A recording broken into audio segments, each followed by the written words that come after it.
क्या तुम्हें पता है, फिजिक्स की मदद से डिक फॉसबरी नाम के ओलंपियन ने हाई जंप का पूरा खेल ही बदल के रख दिया था। डिक फॉसबरी एक दुबला पतला लड़का था जिसे खेलकूद काफी पसंद था और हाई जंप उसका फेवरेट स्पोर्ट था। वो हाई जंप में गोल्ड मेडल जीतना चाहता था, पर वो पिछले रिकॉर्ड के आसपास भी नहीं उछल पा रहा था। शायद मैं बाकियों की तरह स्ट्रॉन्ग और फुर्तीला नहीं हूँ। एक दिन फॉसबरी गर्मी की छुट्टियों में अपने दादाजी के घर गया, जहाँ उसने देखा कि एक चिड़िया जैसा टॉय अपनी चोंच पे बैलेंस था। ये चिड़िया गिर क्यों नहीं रही दादाजी? क्योंकि ये सेंटर ऑफ मास पे बैलेंस्ड है। ये सेंटर ऑफ मास क्या है? सेंटर ऑफ मास वो इमेजिनरी पॉइंट है जहाँ तुम पूरे सिस्टम का मास एक पॉइंट पे केंद्रित मान सकते हो। ये मास और उसके डिस्ट्रीब्यूशन यानी दूरी पे डिपेंड करता है। अगर मास यूनिफॉर्मली डिस्ट्रीब्यूटेड है तो ये सेंटर में होगा, अगर नहीं तो जिधर वजन ज्यादा है उसके करीब।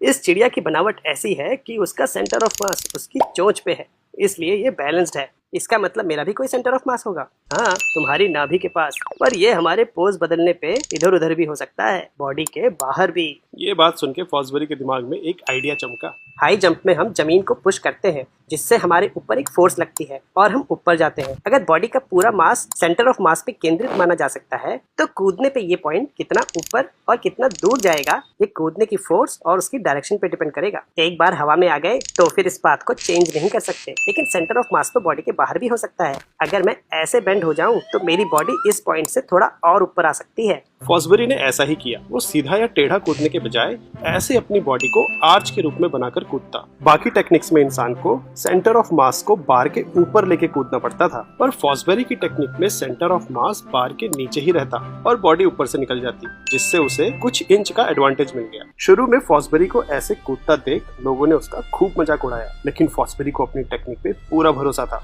धीरे धीरे उसने इस टेक्निक को मास्टर किया और फिर ओलंपिक्स हाई जंप में न केवल गोल्ड मेडल जीता बल्कि वर्ल्ड रिकॉर्ड भी बनाया। आज इसी टेक्निक को फॉसबरी फ्लॉप के नाम से जाना जाता है और हाई जंप के सभी एथलीट इस टेक्निक का इस्तेमाल करते हैं। स्टोरी वाइज का लक्ष्य है इंडिया के लिए एजुकेशन को इंटरेस्टिंग और आसान बनाना, इसलिए हम मुश्किल कॉन्सेप्ट्स को कहानियों के जरिए मजेदार बना रहे हैं और आप इस मिशन का हिस्सा बन सकते हैं हमारी मेंबरशिप लेकर। ये एक छोटी सी मदद हमारे लिए बड़ा सहारा बन सकती है, जिससे स्टोरी वाइज की टीम पूरे सिलेबस को कहानियों में पिरोकर आप तक पहुंचा पाए।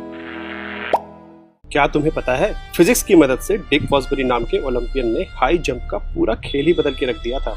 डिक फॉसबरी एक दुबला पतला लड़का था जिसे खेलकूद काफी पसंद था और हाई जंप उसका फेवरेट स्पोर्ट था। वो हाई जंप में गोल्ड मेडल जीतना चाहता था, पर वो पिछले रिकॉर्ड के आसपास भी नहीं उछल पा रहा था। शायद मैं बाकियों की तरह स्ट्रॉन्ग और फुर्तीला नहीं हूँ। एक दिन फॉसबरी गर्मी की छुट्टियों में अपने दादाजी के घर गया, जहाँ उसने देखा कि एक चिड़िया जैसा टॉय अपनी चोंच पे बैलेंस था। ये चिड़िया गिर क्यों नहीं रही दादाजी? क्योंकि ये सेंटर ऑफ मास पे बैलेंस्ड है। ये सेंटर ऑफ मास क्या है?